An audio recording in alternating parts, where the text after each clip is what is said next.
There's a certain kind of student you've probably noticed before. They're not the loudest in class. They're not constantly showing off their study routines or talking about endless grind. And yet somehow, they're always ahead, quietly, consistently. While everyone else feels stressed and overwhelmed, they seem calm and in control. And if you've ever watched people like that, you've probably wondered, what do they know that I don't? Maybe you've tried everything. Late-night study sessions, strict schedules, productivity apps, promises to finally become disciplined.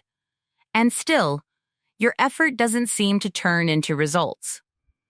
After a while, that frustration starts to feel personal. You begin wondering if other students are just naturally better at focus, discipline, or consistency. But usually, that's not the truth. The students who quietly outperform everyone else usually aren't working harder. They've simply learned how to work with themselves instead of against themselves. Because success in school isn't usually about discipline alone, it's about systems. And the students who quietly stay ahead often follow a different set of habits. Small, uncommon habits that compound into extraordinary results. Here are 10 of them. Habit 1. They study for clarity, not for time. Most students treat study time like a scoreboard. 3 hours feels productive. 6 hours feels impressive. An all-nighter feels like proof they care. But highly effective students think differently. They don't measure study sessions by duration. They measure them by depth. Because your brain doesn't reward time. It rewards quality attention. You can spend 4 distracted hours rereading the same chapter and retain almost nothing. Or spend 40 focused minutes actively engaging with the material and walk away actually understanding it. Quietly effective students know the goal isn't to spend more time studying, it's to reach clarity faster. The moment understanding starts dropping, they notice. And instead of forcing themselves to sit there just to finish the hours, they reset. They take a break, change subjects, step away. Because they understand something many students learn too late, past a certain point, more effort stops helping and starts becoming performative. Habit 2, they protect their attention like it's their most valuable resource. Most people treat attention casually. They'll open their laptop with 15 tabs already screaming for mental space. Keep their phone next to them. Reply to messages between tasks. Tell themselves they're multitasking. But attention doesn't work like that. Every interruption leaves residue, even small ones. Psychologists sometimes call this attention residue, the mental drag that happens when part of your brain is still stuck on what just distracted you. Highly effective students understand this intuitively. So they remove friction before they begin.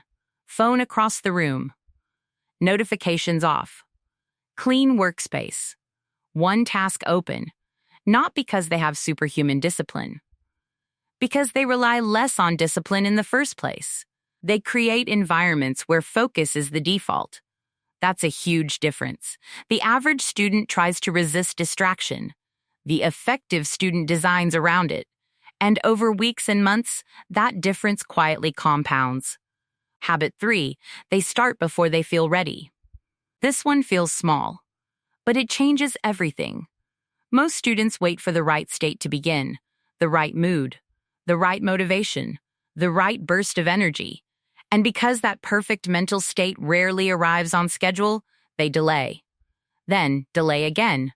And eventually, guilt takes over. Highly effective students understand something uncomfortable but liberating. Motivation usually comes after starting, not before. They don't wait to feel ready. They begin messy. They open the document, write the terrible first sentence, attempt the problem badly, read the confusing first paragraph. Because starting creates momentum, and momentum often creates clarity. This habit matters because procrastination usually isn't laziness, it's emotional resistance, and the fastest way through resistance is movement, not overthinking, just beginning. Habit 4, they build recovery into their system. This is where a lot of students get trapped. They think rest is what happens after they've earned it, after the exam, after the deadline, after they've finally done enough. But that moment rarely comes. So they keep pushing. And eventually, what they call discipline is actually just exhaustion in disguise. Effective students understand that rest is not the opposite of productivity. It's part of it. Your brain consolidates learning during recovery. Memory strengthens during sleep. Focus resets during real breaks. Without recovery, effort becomes increasingly inefficient. And this is one of the biggest reasons some students study endlessly yet still struggle. Their minds are overloaded, not undercommitted. The students who stay ahead aren't always working more. Often, they're recovering better. And because of that, every hour they do spend working carries more cognitive power. Habit 5, they stop performing productivity. There's a strange pressure in student culture. Sometimes it feels like productivity has become a performance. Perfect planners, color-coded notes, elaborate routines, the appearance of discipline. And sometimes these things help. But sometimes they become a way of feeling productive without actually learning. Quietly effective students know the difference between studying and looking like someone who studies. They care less about optimization theater, more about actual understanding. They're willing to use ugly notes, messy drafts, simple systems, whatever works. Because real progress is often less aesthetic than social media makes it look. And letting go of that performance frees up enormous mental energy. Energy that can finally go where it matters, into learning itself. Habit 6, they review their mistakes without turning them into identity. This habit is deeper than it sounds. Most students don't just react to mistakes academically, they react emotionally. A bad grade becomes, I'm behind, I'm not smart enough, I always mess this up, and once mistakes become identity statements, growth becomes harder. Because now, learning feels threatening. Highly effective students tend to separate performance from self-worth. They can look directly at what went wrong without collapsing into self-judgment. They treat mistakes as information, not verdicts. This psychological distance matters. Because improvement requires honest feedback, and honest feedback becomes impossible when every mistake feels personal. The students who improve fastest are often the ones who can stay emotionally neutral long enough to actually learn from failure. That's not coldness, it's maturity. Habit 7, they make consistency frictionless. Most people imagine consistency as heroic effort repeated daily, but that's usually unsustainable. Effective students make consistency easier by lowering activation energy. They create repeatable cues. Same desk, same start time, same opening ritual. Small signals that tell the brain, it's time to work. This matters because behavior is heavily shaped by context. The easier it is to begin, the more likely beginning becomes. And consistency is rarely built through giant acts of discipline. It's built through systems that make action feel natural. The students who seem incredibly disciplined often aren't forcing themselves every day. They've simply reduced the number of decisions required to get started. And fewer decisions mean less resistance. Habit 8. They focus on compounding, not cramming. Cramming feels productive because it feels intense.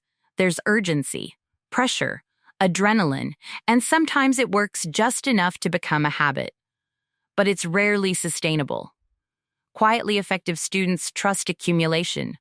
They understand that learning compounds.